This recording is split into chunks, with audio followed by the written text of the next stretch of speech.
Hello बच्चों, देखिए last lecture में हमने classification of organic compounds on the basis of functional group, इसमें हमने तीसरी फैमिली बच्चों हमने फिनिश की। पहली फैमिली होगी बच्चों हमारी हाइड्रोकार्बन्स, उसमें सैचुरेटेड हाइड्रोकार्बन्स और अनसैचुरेटेड हाइड्रोकार्बन्स ये हो गए। सैचुरेटेड हाइड्रोकार्बन्स का एग्जाम्पल अल्केन्स है, तो अनसैचुरेटेड हाइड्रोकार्बन्स के एग्जाम्पल्स है अल्किन्स और ओलिफिन्स, बराबर है। फिर हमने नंबर 2 में हैलोजन डेरिवेटिव्स ऑफ अल्केन्स देखे, उसमें मोनो, डाई, ट्राई, टेट्रा, ये हमारा हो गया। फिर उसके बाद हमने कल लास्ट लेक्चर में देखा था अल्कोहल्स के। ये फैमिली भी बहुत आसान है बच्चों। तो अल्कोहल फैमिली का जनरल फार्मूला, जनरल रिप्रेजेंटेशन, फिर उसके बाद फंक्शन ग्रुप, OH ग्रुप, और बहुत सारे जो अल्कोहल्स हमने कल देखे है ना, मिथिल अल्कोहल से लेके तो पेंटिल अल्कोहल तक, तो वो सब आप स्ट्रक्चर फार्मूले ध्यान में रखिए और उनके जो कॉमन नेम्स है वो भी आप ध्यान में रखिए। रही बात बच्चों IBC नेम की, तो जब हम अल्कोहल नाम का टॉपिक चालू करेंगे तो उसमें मैं आपको अल्कोहल के IBC नेम कैसे लिखना वो मैं आपको बताऊँगा। IBC नेम जैसे मैंने आपको बच्चों बताया, अभी मैं क्यों नहीं ले रहा हूँ, क्योंकि वो बहुत फिर लंबा चलेगा अपना बेसिक केमिस्ट्री का जो पोर्शन है ना। हमें बेसिक केमिस्ट्री जल्द से जल्द ख़त्म करके हमारा जो नीट का सिलेबस है, JEE main, NEET, PMT, PT, यानी 11वीं का चैप्टर, वो हमें बच्चों स्टार्ट करना है, बराबर है कि नहीं। और वो बाद में होता ही है, अभी लेना पड़ता है, फिर बाद में चैप्टर वाइज भी होता है, तो डबल होता है और टाइम ज़्यादा जाता है। तो इसलिए हम IBC सिस्टम को रहने देते हैं और सिर्फ कॉमन नेम सिस्टम पर ध्यान देंगे। तो बच्चों आज हम चौथी फैमिली देखने जा रहे हैं और इसका नाम है बच्चों कार्बोक्सिलिक एसिड फैमिली और fatty acid family. Carboxylic acid family और फैटी एसिड फैमिली। अब सबसे पहले बच्चों देखते हैं कि हम कार्बोक्सिलिक एसिड फैमिली या फैटी एसिड फैमिली हम किसको बोलते हैं। बहुत ही सिंपल है रे। देखो, कार्बोक्सिलिक एसिड फैमिली का जो जनरल रिप्रेजेंटेशन है, इस फैमिली का जनरल रिप्रेजेंटेशन है बच्चों इस तरह, R single bond C double bond O single bond OH, R single bond C double bond O single bond OH। इस फार्मूला में आप R के जगह बच्चों क्या रख सकते हो, R के जगह पे हाइड्रोजन एटम रख सकते हो, या R के जगह पे आप एनी अल्किल ग्रुप और एनी अरिल ग्रुप भी रख सकते हो बच्चों। अरिल ग्रुप यानी बेंजीन वाले ग्रुप। तो इस तरह the general representation of carboxylic acid is R single bond C double bond O single bond OH, where R is either hydrogen atom और R is any alkyl radical और any aryl radical। तो R के जगह पे आप चाहे तो hydrogen रख सकते हो, चाहे तो अल्किल ग्रुप रख सकते हो, चाहे तो अरिल ग्रुप। इनका जनरल फार्मूला हम क्या लिख सकते हैं, इनका जनरल फार्मूला हम लिख सकते हैं इस तरह, CnH2n+1 single bond COOH। Direct ऐसा भी लिख सकते हैं, इस फार्मूला को भी आप डायरेक्ट ऐसा लिख सकते हैं RCOOH इस तरह, ठीक है। अब यहाँ पे what is N, N is the number of carbon atom, और यहाँ पे ध्यान में रखिएगा कि N में भी इक्वल टू 0। इवन आप कार्बोक्सिलिक एसिड फैमिली के लिए आप कार्बन की संख्या 0 से स्टार्ट कर सकते हो, देखेंगे हम। तो you can put N is equal to 0, 1, 2, 3, 4, 5 etcetera. तो बच्चों ये हो गया कार्बोक्सिलिक एसिड फैमिली का general formula, CnH2n+1 single bond COOH, where this small n is the number of carbon atom and here n may be equal to 0, 1, 2, 3, 4, 5 etcetera. तर हा झाला इथे भाग। आता या कार्बोक्सिलिक ॲसिडचा फंक्शन ग्रुप कोण आहे ते आपल्याला बघायचं है। तो कार्बोक्सिलिक एसिड में ये जो रहता है मोनोवैलेंट COH ग्रुप, जिसको हम ऐसा दिखाते हैं monovalent C double bond O single bond OH group, या फिर ऐसा भी दिखाते हैं मोनोवैलेंट COOH ग्रुप। तो ये है कार्बोक्सिलिक एसिड फैमिली का बच्चों ये फंक्शनल ग्रुप। ये है कार्बोक्सिलिक एसिड का क्या है functional group, monovalent C double bond O single bond OH group या मोनोवैलेंट COOH ग्रुप। अब इस COH ग्रुप को हम क्या बोलते हैं, इसका नाम रखा गया है कार्बोक्सिल ग्रुप। क्या नाम रखा गया इसका, कार्बोक्सिल ग्रुप। इस तरह, और जिन ऑर्गेनिक कंपाउंड्स में इस तरह से एक से ज़्यादा COH ग्रुप रहते हैं, एक से ज़्यादा कार्बोक्सिल ग्रुप रहते हैं, ऐसे कंपाउंड्स को बच्चों हम बोलते हैं कार्बोक्सिलिक एसिड। अब एक COH ग्रुप रहा तो मोनो कार्बोक्सिलिक एसिड बोलते हैं, 2 COH ग्रुप रहे तो डाई कार्बोक्सिलिक एसिड, 3 रहे तो ट्राई कार्बोक्सिलिक एसिड। लेकिन हमें 11th या 12th में पर्टिकुलरली हमें सिर्फ मोनो कार्बोक्सिलिक एसिड्स का स्टडी है बच्चों, हमें डाई या ट्राई कार्बोक्सिलिक एसिड का स्टडी नहीं है।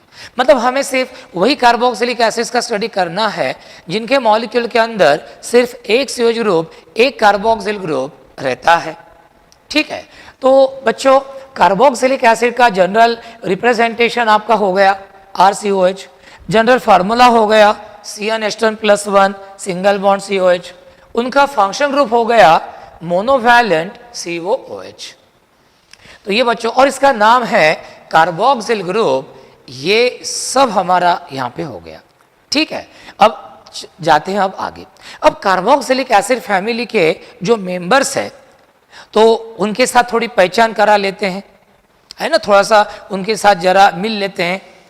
तो सबसे पहले हम पहला मेंबर क्या करेंगे, जैसे मैंने बताया कि कार्बोक्सिलिक एसिड फैमिली का जनरल फार्मूला क्या है, तो RCOOH ये है, वेयर R में भी आइदर हाइड्रोजन आइटम और एनी अल्किल रेडिकल।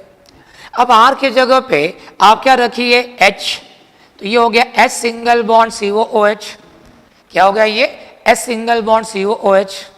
अब इसका नाम कैसा है बच्चों, ये बहुत इंटरेस्टिंग है। क्या हो गया, हम कार्बोक्सिलिक एसिड के कॉमन नेम्स बच्चों कैसे लिखते हैं, बहुत सिंपल है। साइंटिस्ट लोगों ने कार्बोक्सिलिक एसिड को, समझ लो कोई कार्बोक्सिलिक एसिड है तो नाम कैसे रखा उसका, साइंटिस्ट लोगों ने क्या किया, कार्बोक्सिलिक एसिड को साइंटिस्ट लोगों ने जिस सोर्स से, जिस चीज से, जिस वस्तु से, जिस प्राणी से पहली बार उस कार्बोक्सिलिक एसिड को मिलाया, साइंटिस्ट लोगों ने कार्बोक्सिलिक एसिड को जिस सोर्स से पहली बार मिलाया, उस सोर्स के नाम पर से ही हमने उनका नाम तैयार किया। मतलब कार्बोक्सिलिक एसिड को साइंटिस्ट लोगों ने जिस सोर्स से, जिस चीज से, जिस वस्तु पदार्थ से, प्राणी से सबसे पहली बार उसको मिलाया, उस पदार्थ के नाम पर से ही हमने इनके नाम तैयार किए। कैसे देखते हैं, बहुत इंटरेस्टिंग है, देखो आपको मजा आएगी इसमें।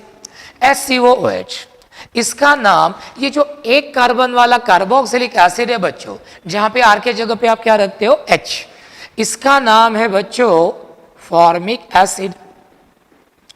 इसका नाम क्या है रे, फॉर्मिक एसिड।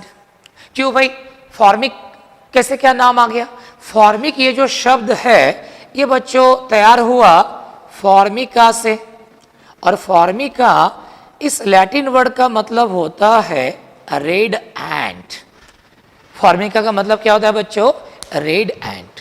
साइंटिस्ट लोगों ने ये जो एक कार्बन वाला कार्बोक्सिलिक एसिड है बच्चों SCOOH, इसको सबसे पहले किससे मिलाया रे, फॉर्मिका से मिलाया, मतलब रेड एंट से मिलाया, लाल चीटी से मिलाया, ज्याला आपण मराठीमध्ये लाल मुंगी म्हणतो, आहे ना। मुंग्या दोन प्रकारचे असतात, काळ्या मुंग्या आणि लाल मुंग्या। काळ्या मुंग्या चावत नाही, पण लाल मुंग्या ज्या असतात, ज्या घाऱ्या मुंग्या आपण म्हणतो, त्या मुंग्या कडकडून चावल्या की भलतं पेन होतात, तिथं गुथ येते, है ना, तिथे इचिंग होते, खाज होते, 4-5 दिवस 5-6 दिवस तिथं चालू राहते इचिंग, मग ते हळूहळू डायल्यूट होते। आता तुम्ही म्हणाल पोरांनो की या फॉर्मिकाचा काय संबंध बुवा या कार्बोक्सिलिक एसिडशी, तो ये जो लाल चीटी है बच्चों, ये जब हमें डंक मारती है, ये जब हमें काटती है, तो हमारे स्किन के अंदर, हमारे शरीर के अंदर वो small amount of concentrated formic acid inject करती है।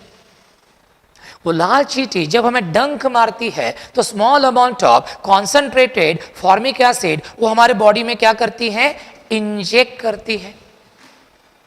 और ये फॉर्मिक एसिड है बच्चों, एसिड है, वो एसिड से हमें जलन होती है, इचिंग एक्शन होती है। तो साइंटिस्ट लोगों ने जब देखा, एनालिसिस किया कि भाई ये लाल चींटी जब काटती है तो क्यों पेन होती है, तो उस पदार्थ का उन्होंने एनालिसिस किया। और एनालिसिस करने के बाद, कॉम्पोजिशन का स्टडी करने के बाद उसका फॉर्मूला ये मालूम पड़ा कि अरे भाई इसका फॉर्मूला तो SCOH है ना। अब ये SCOH, ये एक कार्बन वाला कार्बोक्सिलिक एसिड इंसान को सबसे पहले किस में दिखा, फॉर्मिका में दिखा, रेड एंड में दिखा। फॉर्मिका से मिला इसलिए इसका नाम क्या रखा रे, फॉर्मिक एसिड। क्या नाम रखा हमने इसका, formic acid. So remember, this carboxylic acid SCOH, this was first of all obtained from red ant, means from Formica. So as this was obtained from Formica, this is also called as formic acid. Chalo. So remember, the common names of carboxylic acids were obtained from the names of their sources from which they were first of all obtained. अब देखते हैं R के जगह पे CH3, तो CH3COOH, ये देखो CH3COH। अब ये दो कार्बन वाला कार्बोक्सिलिक एसिड है और इसका नाम क्या है, एसिटिक एसिड। क्यों भाई, एसिडिक की शब्द का मतलब क्या संबंध है, एसिटिक। बच्चों एसिटिक ये जो वर्ड है, it is derived from the Latin word acetum and this acetum means vinegar. This acetum means vinegar. देखो ये जो दो कार्बन वाला कार्बोक्सिलिक एसिड है बच्चों, CH3COOH, इसको सबसे पहले हमने किससे मिलाया, विनेगर से मिलाया। विनेगर आपको मालूम है एक प्रिजर्वेटिव है। बाजार में से हम जो आचार लाते हैं, आचार है ना, आपण मराठीमध्ये त्याला लोणचं म्हणतो। आता आपण जे घरगुती लोणचं बनवतो पोरांनो, त्यामध्ये आपण कॉमन सॉल्ट वापरतो ॲज अ प्रिझर्वेटिव्ह। मिठाच्या पाण्यामध्ये जंतू मरतात है ना। आपला घसाही कधी खाऊ केला तर आपण गरम पाण्याच्या मिठाच्या गुळण्या करतो आहे ना, तर घसा एकदम क्लीन होतो। तर मिठाच्या पाण्यामध्ये जंतूंना मारण्याची ताकद आहे। पण आता बाजारामध्ये जे लोणचं मिळते, आता त्याच्यामध्ये जर एवढं मीठ टाकलं तर त्याची टेस्ट मग डिस्टर्ब होऊन जाते आणि मग ते खराबही नाही व्हायला पाहिजे, कारण बनवल्यानंतर ते एक वर्ष कस्टमरच्या घरी राहते। मग अशाच कंपनी काय करते, त्याच्यामध्ये व्हिनेगर टाकते, ज्याला लॅटिन भाषेमध्ये ॲसेटम म्हणतात। आणि हे व्हिनेगर काय रे, हे व्हिनेगर आहे dilute solution of this acidic acid. What is this vinegar, it is the dilute solution of acidic acid. Dilute solution of acidic acid रहता है। अब ये विनेगर उसमें डाला तो मीडियम एसिडिक बनता है और एसिडिक मीडियम बैक्टीरिया को मार देता है, तो बैक्टीरिया पनपते नहीं, वहाँ पे होंगे तो मर जाते हैं। तो कंपनी से विनेगर डालते हैं, विनेगर को बोलते हैं एसेटम। ये एसेटम में हमने देखा सबसे पहले, इसलिए नाम रखा एसिटिक एसिड। चलो अब हम देखते हैं नंबर 3, R के जगह पे रखो CH3CH2 और ये COOH। अब ये 3 कार्बन वाला कार्बोक्सिलिक एसिड जो है, इसको हम बोलते हैं प्रोपियोनिक एसिड। क्या बोलते हैं इसको, प्रोपियोनिक एसिड। अब प्रोपियोनिक एसिड का क्या मतलब है, प्रो का मतलब होता है फर्स्ट और पियोन का मतलब होता है फैट्स। तो बच्चों ये 3 कार्बन वाला जो कार्बोक्सिलिक एसिड है, इंसान ने, साइंटिस्ट लोगों ने इस कार्बोक्सिलिक एसिड को सबसे पहले फॉर द फर्स्ट टाइम हमने इसको देखा फैट्स में, है ना। This is that carboxylic acid which was first observed in fats. तो सबसे पहला फैट्स में देखा गया एसिड ये था CH3CH2COH, और इसलिए हमने इसका नाम रखा प्रोपियोनिक एसिड। प्रो का मतलब होता है फर्स्ट और पियोन का मतलब क्या होता है, फैट्स। प्रो का मतलब होता है फर्स्ट और पियोन का क्या मतलब होता है, फैट्स। चलो थोड़ा सा और आगे जाते हैं, नंबर 4। अब R के जगह पे क्या रखते हैं, CH3CH2 CH2COOH, CH3CH2CH2COOH। R के जगह पे ये रखा, ये COH। अब ये 4 कार्बन के नॉर्मल चेन वाला कार्बोक्सिलिक एसिड जो है, इसका कॉमन नेम है N-ब्यूटेरिक एसिड। ब्यूटेरिक ये शब्द जो है ये तैयार हुआ ब्यूटीरम से, और ब्यूटीरम का मतलब क्या होता है? बटर। ब्यूटीरम का मतलब क्या होता है? बटर। जो है ना, जो फ्रेश बटर रहता है बच्चों, जिसको कोई स्मेल नहीं रहता, गंदा स्मेल नहीं रहता, तो उसमें ये नहीं रहता. लेकिन यदि वो फ्रेश बटर आपने है ना किसी है ना एखाद्या वाटीमध्ये काउंटरला उड्या ठेवून दिलं असं 7-8 दिवस, तो 7-8 दिन के बाद आप देखते हैं कि वो बटर को एक बैड स्मेल डेवलप होता है, खराब स्मेल, गंदा सा स्मेल डेवलप होता है. अब ये बैड स्मेल किसके कारण तैयार होता है? तो वो उसको हम रैंसिड बटर बोलते हैं. खराब बटर को क्या बोलते हैं? रैंसिड बटर, जिसको गंदा स्मेल आता है.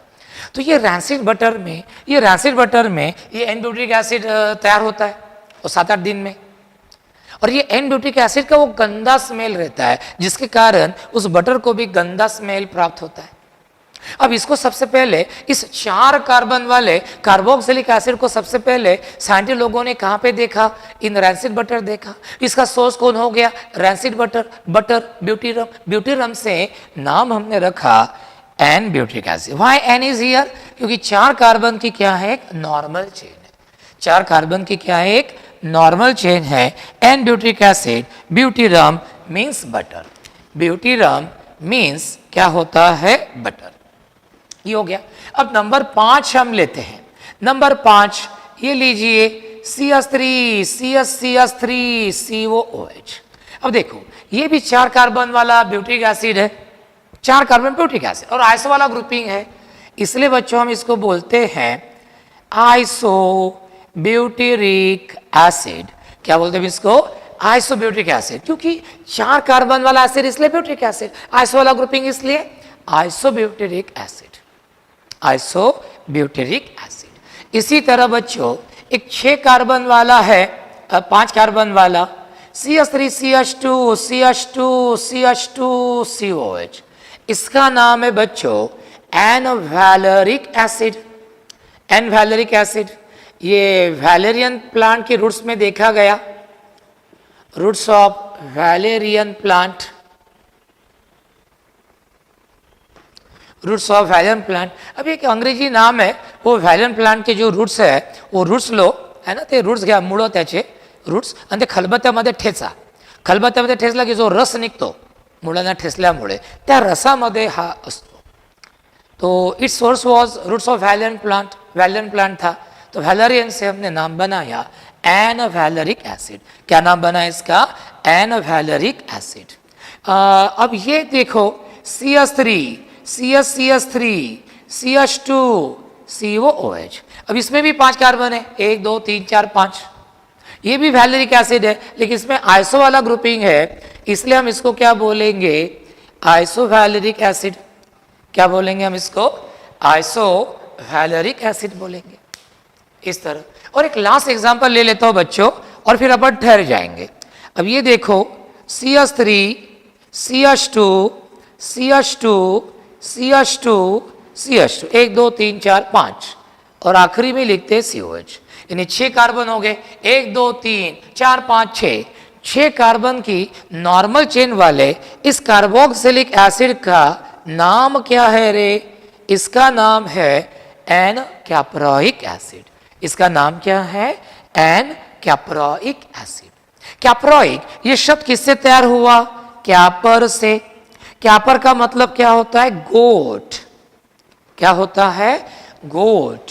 आप बोलेंगे गोट म्हणजे बकरी. बकरीशी काय संबंध आहे वो या कार्बोक्सिलिक ॲसिडचा? पोरांनो तुम्हाला माहित असेल की जो गोट मिल्क होता है, म्हणजे बकरीचं जे दूध असते बघा, त्याला स्ट्रॉंग स्मेल असतो. आणि स्ट्रॉंग स्मेल असल्यामुळे जनरली ते पीत नाही कोणी, कारण ते प्यायच्या होतं वास येतो त्याचा स्ट्रॉंग स्मेल. हाँ, हालांकि उसको थोड़ा सा अपने बहुत गरम किया, त्याला तापवलं तर तो वास थोडा कमी होतो, पण तरी तो वास येतो पिताना. आणि तो वास आल्यामुळे काय जनरली बकरीचं दूध कोणी पीत नाही. चांगलं आहे ना, बकरीच्या पिल्याला मिळते, नाही तर काय माणसाने ती दूध पिऊन टाकलं असतं. मग बकरीच्या दुधाला स्मेल कशामुळे येतो बा? तर तो येतो या 6 कार्बन असणाऱ्या या कार्बोक्सिलिक ॲसिड. मग या 6 कार्बन वाल्या कार्बोक्सिलिक ॲसिडचा सोर्स कोण झाला? कॅपर, गोट मिल्क. आणि म्हणून आपण कॅपरवरून याचं नाव ठेवलं कॅपरॉइक ॲसिड. आणि 6 कार्बनची नॉर्मल चेन आहे म्हणून आपण याला काय म्हणतो, एन कॅपरॉइक ॲसिड. काय म्हणतो आपण याला, एन कॅपरॉइक ॲसिड. तो पोरांनो आता इकडे या जरा एकदा पडापड 1-2 मिनिटात मी सांगतो की पॉइंट झाले. मग number 1, the general representation of carboxylic acids और fatty acids is R single bond C, double bond O, single bond OH, or R single bond COOH, where R may be either hydrogen atom or any alkyl group or any aryl group. The general formula of carboxylic acid says CnH2 plus 1 single bond COH, where N is the number of carbon atoms, N may be equal to 0, 1, 2, 3, 4, 5, etc. All carboxylic acids contain monovalent COOH group as their functional group. This is called as carboxyl group. और सभी carboxylic acids में एक ही same function group रहता है, इसलिए सबकी chemical properties भी similar रहती है बच्चों, इसीलिए उनकी एक फैमिली बनाई.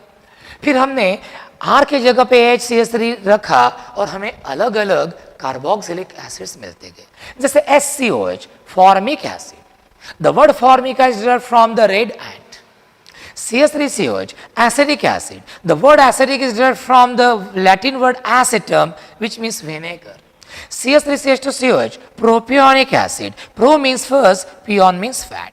CH3 CH2CH2COH and butyric acid. The word butyrum means butter.